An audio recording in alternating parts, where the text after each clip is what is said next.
நம் ஆண்டவர் இயேசு கிறிஸ்துவின் நாமத்தினால் மகிழ்ச்சியும் சமாதானமும் நம் அனைவரோடும் இருப்பதாக.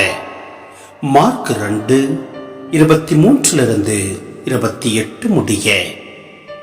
ஓய்வு நாளில் இயேசு வயல் வழியே செல்ல நேர்ந்தது. அவருடைய சீடர் கதிர்களை கொய்த்துக் கொண்டே வழி நடந்தனர். அப்பொழுது பரிசேயர் இயேசுவிடம், பாரும், ஓய்வு நாளில் செய்யக்கூடாததை ஏன் இவர்கள் செய்கிறார்கள் என்று கேட்டனர். அதற்கு அவர் அவர்களிடம், தாமும் தம்முடன் இருந்தவர்களும் உணவின்றி பசியாய் இருந்தபோது தாவீது என்ன செய்தார் என்பதை நீங்கள் வாசித்ததே இல்லையா? அபியத்தார் தலைமை குருவாய் இருந்தபோது தாவீது இறை இல்லத்திற்குள் சென்று குருக்களை தவிர வேறு எவரும் உண்ணக்கூடாத அர்ப்பண அப்பங்களை தாம் உண்டதும் அன்றி தம்மோடு இருந்தவர்களுக்கும் கொடுத்தார் அல்லவா என்றார். மேலும் அவர் அவர்களை நோக்கி, ஓய்வு நாள் மனிதருக்காக உண்டாக்கப்பட்டது, மனிதர் ஓய்வு நாளுக்காக உண்டாக்கப்படவில்லை. ஆதலால் ஓய்வு நாளும் மானிட மகனுக்கு கட்டுப்பட்டதே என்றார். சிந்தனை. இயேசுவின் மோதல் நிகழ்ச்சிகள் 2 ஓய்வு நாட்களை மையமாக கொண்டவை. யூத மரபில் ஓய்வு நாள் முக்கியத்துவம் பெற்றது. அதாவது வாரத்தின் இறுதி நாளான 7வது நாளில் யூத மக்கள் அனைத்து உடல் உழைப்பையும் தவிர்த்து அந்நாளை இறை புகழ்ச்சியில் கழிக்க ஓய்வு எடுக்க வேண்டும் என்பது யூத சட்டமாக இருந்தது.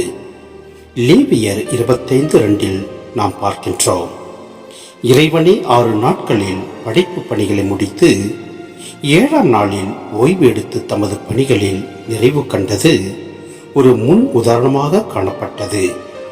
தொடக்க நூல் 2:1-3 நாம் பார்க்கின்றோம்.